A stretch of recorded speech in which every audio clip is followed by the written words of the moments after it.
আসসালামু আলাইকুম রহমতুল্লাহ। সকলকে স্বাগত জানাচ্ছি আমাদের আজকের ক্লাসে। আপনারা জানেন আমাদের আজকের ক্লাসের টপিক হচ্ছে ফেসবুক অ্যাডস ম্যানেজার সম্পর্কে জানা। আজ থেকে শুরু হলো আমাদের ফেসবুক অ্যাডস ক্যাম্পেইন বা মেটা অ্যাড ক্যাম্পেইন, যেটাই বলুন না কেন। তো আজ আমরা জানবো অ্যাডস ম্যানেজার সম্পর্কে। চলুন আমরা অ্যাডস ম্যানেজারে চলে যাই। তো অ্যাডস ম্যানেজারে যাওয়ার আগে আমি আপনাদেরকে একটা কথা বলতে চাই। সেটা হচ্ছে, আপনাকে ফেসবুক অ্যাডস ক্যাম্পেইন করতে হলে আপনার অবশ্যই একটি ডুয়েল কারেন্সি কার্ড বা মাল্টি কারেন্সি কার্ড যেটাই বলেন, এটা থাকতে হবে। তো কেন থাকতে হবে সেটা আমি বলছি, তার আগে চলুন আমরা চলে যাই। আমরা যখন ফেসবুক অ্যাডস ম্যানেজারে আসবো, তখন আমাদের এই সেকশনে নিয়ে আসবে। এমন থাকবে, আপনার নতুন অবস্থা এমন থাকবে, শুধুমাত্র অপরচুনিটিস করতে দেখাবে, নিচেই সব কিছু ব্ল্যাঙ্ক থাকবে।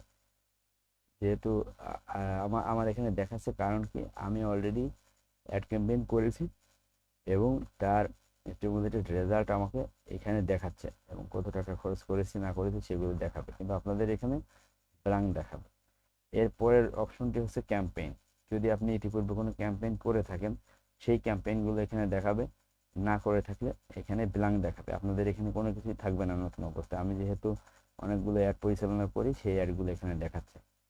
এরপরে থাকবে অ্যাড রিপোর্ট। আপনাদের যে রিপোর্টগুলো থাকবে, এখানে ক্রিয়েট রিপোর্ট নামে একটা অপশন থাকবে। এই ক্রিয়েট রিপোর্টে যদি আপনি ক্লিক করেন, তাহলে আপনার যে অ্যাক্টিভিটিস এ যাবৎকাল করেছেন, সেই অ্যাক্টিভিটিসের একটি রিপোর্ট আকারে চলে আসবে। এই যে ক্রিয়েট ক্রিয়েট অপশন, এখানে যদি আমরা ক্লিক করি তাহলে চলে আসবে। তো আমি ক্লিক করছি না, কারণ আমার রিপোর্টের এখন কোনো প্রয়োজন নাই। চাইলে আমরা সেটা ডাউনলোডও করতে পারবো। রিপোর্টটি ক্রিয়েট রিপোর্টে ক্লিক করার পর এই যে এক্সপোর্ট হিস্টোরিতে ক্লিক করে এটা ডাউনলোড হয়ে যাবে। আচ্ছা, এরপর আছে অডিয়েন্স সেকশন। আপনি অডিয়েন্স সেকশনে আপনার অডিয়েন্সদের আপনি গ্রুপ করতে পারবেন, বা অডিয়েন্সদের একটি ভাগে বিভক্ত করে রাখতে পারবেন। যে কোনো কিছুই audience, create audience, custom audience, বা লুক লাইক অডিয়েন্স, হ্যাঁ, এরকম আপনি অনেকগুলো অপশন পাবেন। চাইলে এখান থেকে অডিয়েন্স আপনি সেভ করে রাখতে পারেন, আপনার কাঙ্ক্ষিত অডিয়েন্স। এরপরে অপশনটা আছে অ্যাডভার্টাইজ সেটিং। এই এই এই সেকশনটাতে আসলে আমাদের কোনো কাজ থাকে না, এটা বাই ডিফল্ট থাকে। এখানে কিছু সেটিংস থাকে, এই সেটিংসগুলোতে আসলে আমরা একটু হাত দিই না, কারো প্রয়োজন হয় না, কারণ এগুলো বাই ডিফল্ট অটোমেটিক্যালি থাকে। এই অ্যাডস ম্যানেজারের আমাদের সব থেকে গুরুত্বপূর্ণ যে সেকশনটা আছে, সেই সেকশনটা হচ্ছে এই billing, billing and payment section. এই সেকশনটা খুবই খুবই গুরুত্বপূর্ণ। খুবই গুরুত্বপূর্ণ এই কারণেই যে আপনাকে যদি অ্যাড ক্যাম্পেইন করতে হয়, অবশ্যই বিলিং অ্যান্ড পেমেন্ট মেথড আপনাকে রাখতেই হবে। এই সেকশনে আপনি যখন আসবেন, তখন আপনি আউটস্ট্যান্ডিং ব্যালেন্স দেখবেন জিরো, ফান্ড দেখবেন জিরো। আপনার যদি ইতিপূর্বে কোনো কার্ড অ্যাড না করা থাকে, তাহলে সেটা দেখাবে না। যদি কার্ড অ্যাড করা থাকে, তাহলে এই যে আমার এখানে যেমন দেখাচ্ছে এইভাবে দেখাবে, ঠিক আছে। আর আর যদি আপনার কোনো বিন নাম্বার থেকে থাকে, সেই বিন নাম্বারটা যদি আপনি অ্যাড করে থাকেন, সেটা এখানে দেখাবে। এরপর আপনাদের এখানে কাজ হবে দুইটা। প্রথম কাজ হবে এই যে অ্যাড পেমেন্ট মেথড অপশন। এই অ্যাড পেমেন্ট মেথড অপশনে আপনি ক্লিক করবেন। ক্লিক করার পর আপনাকে এই সেকশনে নিয়ে যাবে। এই সেকশনে আপনি দুইটা অপশন পাবেন।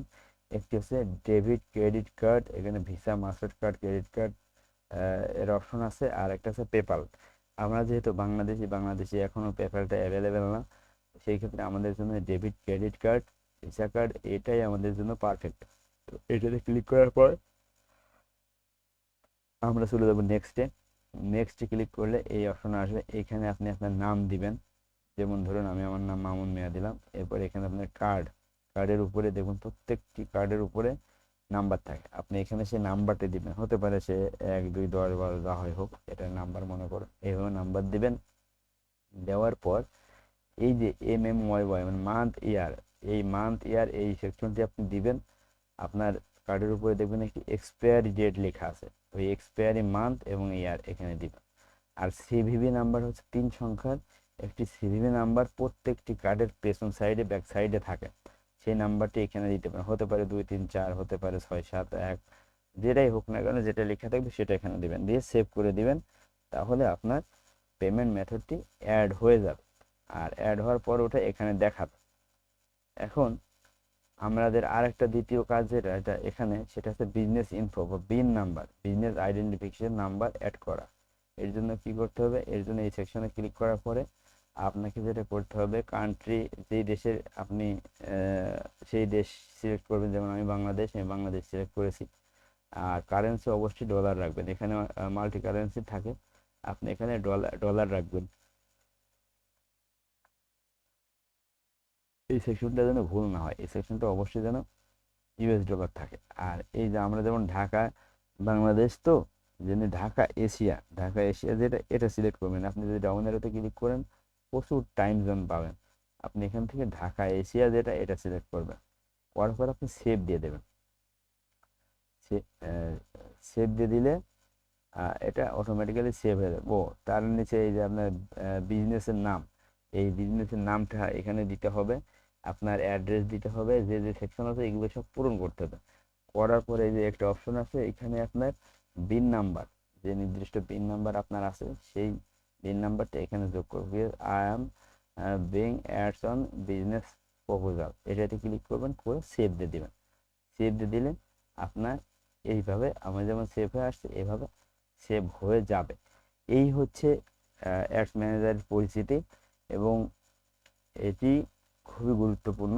প্রত্যেকেই এই সেকশনটি পূরণ করবেন। পূরণ করে আপনাদের হোমওয়ার্ক যেটা থাকবে সেটা হচ্ছে এই অংশে একটি স্ক্রিনশট দিবেন।